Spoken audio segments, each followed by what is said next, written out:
नमस्कार, मैं doctor Manju Mehrotra, assistant professor, आज मेरा PG college affiliated Banaras Hindu university गृह विज्ञान विभाग। आज मेरे व्याख्यान का टॉपिक है वर्क सिंप्लीफिकेशन, कार्य सरलीकरण।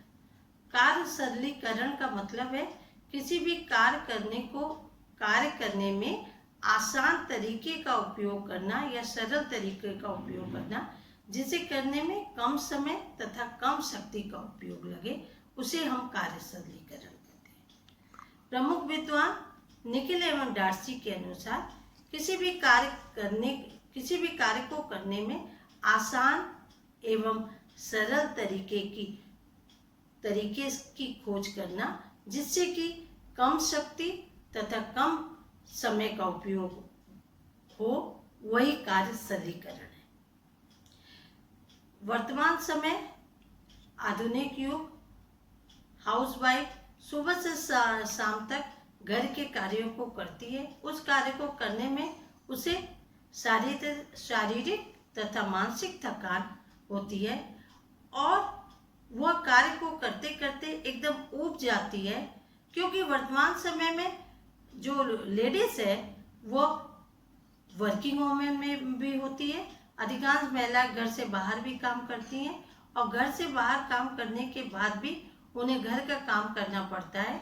तो किस तरह से, किस विधि से वो कार्य को करें कि कार्य करना आसान हो और उनमें कम शक्ति का उपयोग वो कर पाए, उनकी टाइम की बचत हो। तो प्रमुख विद्वान मुंडेल ने 1940 में कार्य सरल करने की टेक्निक डेवलप की। उसे कार्य सरलीकरण टेक्निक कहते हैं। यह उनके अनुसार कार्य सरलीकरण की दो विधियां हैं। पहली विधि औपचारिक विधि, दूसरी अनौपचारिक या पेन पेंसिल टेक्निक है।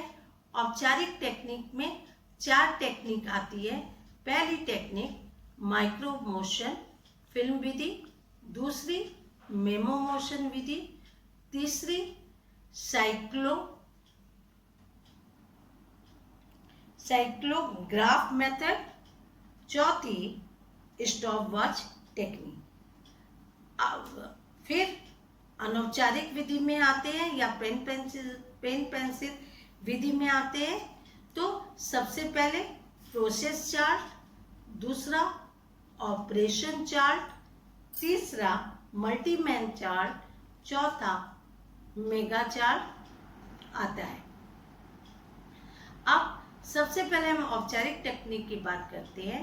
तो औपचारिक टेक्निक में पहले है माइक्रो मोशन फिल्म विधि।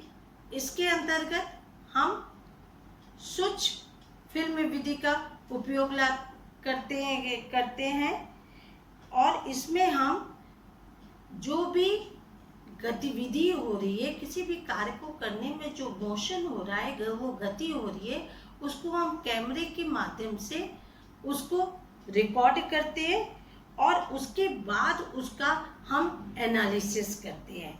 और क्रमशः जब हम रिकॉर्ड कर लेते हैं तो उसकी एनालिसिस के बाद फिर पुनः हम उसको रिकॉर्ड करते हैं, फिर दोबारा उसकी एनालिसिस करते हैं और देखते हैं कि किसी भी कार्य को करने में किस तरह से हम समय की गतिविधियों को, मोशन को कम कर सकते हैं। ये माइक्रो मोशन विधि हुई। और दूसरी विधि मेमो मोशन विधि, या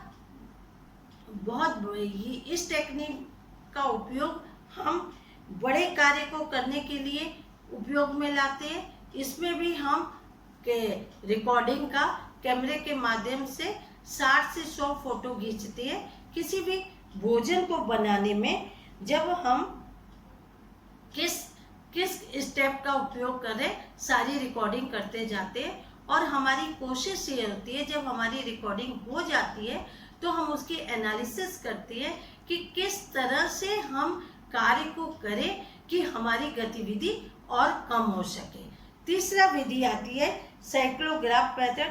इसे हम चक्रलेखी विधि भी कहते हैं। इसके अंतर्गत हम दाएं हाथ के कार्य, उंगलियों के, कलाई के सारे कार्य को करने के लिए हम जो हाथ में या कहीं पे हम एक बल्ब को लगा देते हैं। जब हम हाथ से गति करते हैं, कोई भी कार्य करते हैं, तो बल्ब जलने लगता है और उसकी सारी जितना टाइम और जो करने में समय लग रहा है वो चित्र के माध्यम से बनते जाते हैं और उसको हम फिर उसकी हम एनालिसिस करते हैं। और जब भी हम गति करते हैं तो बल्ब बल जाता है, फिर उससे सारी चीज़ें रिकॉर्ड होती जाती है।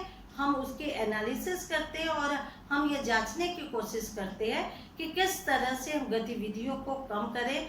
अपने हाथ, दाएं हाथ, बाएं हाथ, सारे कार्यों की गति को हम किस तरह से एनालिसिस करके कम करें कि हमारा कार्य आसानी से हो पाए, मतलब कार्य सरल हो पाए। और चौथी विधि है stop watch technique. Stop watch technique में हम जो भी कार्य करते हैं उसके सेकंड तक के समय को हम मापते हैं कि उसको हम TMU टाइम मेजरमेंट यूनिट जिसे कहते हैं, उसमें सेकंड तक की माप आ जाती है, टाइम की पूरी रिकॉर्डिंग हो जाती है। रोजमर्रा की भी जिंदगी में जब हम कोई कार्य करते हैं तो कई बार हम मोबाइल में टाइम सेटर लगा देते हैं, जिससे हमें पता चलता है कि हमें कोई भी काम करने में कितना समय लगेगा। तो इस तरह से फॉर्मल विधि को हम ज़्यादातर रिसर्च टेक्निक कहते हैं और इसके माध्यम से हम अपने कार्य को सरल करते हैं। नेक्स्ट हम आते हैं इनफॉर्मल मेथड या पेन पेंसिल टेक्निक, जिसमें प्रथम सबसे फर्स्ट विधि है प्रोसेस चार्ट। प्रोसेस चार्ट के अंतर्गत जो भी हम कार्य करते हैं उसके हम मतलब कार्य करने में जो भी हमें एक स्थान से दूसरे स्थान जाने में हमको जो गति हो रही है उसमें जितना हमें मतलब मोशन हो रहा है उसको हम 2 कॉलम में संकेतों के माध्यम से स्पष्ट करते हैं। अर्थात कार्य को करने में जो हमारा प्रोसेस हुआ उसको हम रिकॉर्ड मतलब लिखते जाते हैं। ये हुआ हमारा प्रोसेस चार्ट। दूसरा हुआ हमारा ऑपरेशन चार्ट। ऑपरेशन चार्ट भी प्रोसेस चार्ट से ही मिलता जुलता है, लेकिन ऑपरेशन चार्ट में हम दाएं हाथ के कार्य, बाएं हाथ के कार्य के दोनों कॉलम बनाते हैं और अलग अलग साइन के हिसाब से हम कैसे अपने कार्यों को करें, जिसमें हम छोटा सर्किल, बड़ा सर्किल, स्क्वायर आदि चिन्हों के माध्यम से हम कुछ साइन बना लेते हैं और उससे हम यह स्पष्ट करते हैं किस कार्य को हम किस हैंड से कर रहे हैं और क्या हमारा मोशन हो रहा है, क्या समय लग रहा है, इसको हम अंकित करते हैं। ये हुआ हमारा ऑपरेशन चार्ट। तीसरा हमारा आता है मल्टीमैन चार्ट। मल्टीमैन चार्ट का उपयोग हम तब करते हैं जब हम किसी कार्य को करने में कई लोग हेल्प एक साथ करते हैं, तो उस समय हम मल्टीमैन चार्ट का प्रयोग करते हैं। इसमें भी हम अपने समय को, टाइम को आंकने के लिए मल्टीमैन चार्ट का उपयोग किया जाता है कि अलग अलग व्यक्ति जो काम कर रहे हैं उनको करने में जो कितना समय लग रहा है। ठीक है। नेक्स्ट हमारा आता है मार्ग चार्ट। मार्ग चार्ट का मतलब होता है कि इस विधि का प्रयोग हम किसी कमरे के जो भी हम कार्य कर रहे हैं कमरे का नक्शा बनाते हैं और उसमें हम विभिन्न सुई धागे के माध्यम से इस तरह से डिजाइन करते हैं कि एक स्थान से दूसरे स्थान हम जो जाते हैं उसको जाने में हमें कितना समय लग रहा है, इसको हम नापते हैं। तो कार्य सरलीकरण की हमने फॉर्मल और इनफॉर्मल दोनों टेक्निक आपको बताया। कहने का मतलब है कि जो मोंडेल ने कार्य सरलीकरण की टेक्निक डेवलप की, उनका मेन उद्देश्य यही था कि कार्य को सरल किया जाए, कार्य को आसान बनाया जाए और कार्य इस तरह से किया जाए कि शरीर की गति को बदल के, स्थान परिवर्तन करके, वस्तु तथा कार्य की व्यवस्था में परिवर्तन करके, मतलब हम कहीं पे भी कार्य करने, एक स्थान पे करते करते हमें कार्य करने में दिक्कत महसूस हो रही है तो उस जगह को बदल दिया जाए। हम एक हाथ से कर रहे उस काम को करने में हमें थकान महसूस हो रही है तो हम दूसरे हाथ की भी हेल्प ले सकते हैं। साथ साथ और हम जो एक ट्रेडिशन एक मेथड से करते जा रहे उसके मेथड चेंज कर सकते हैं।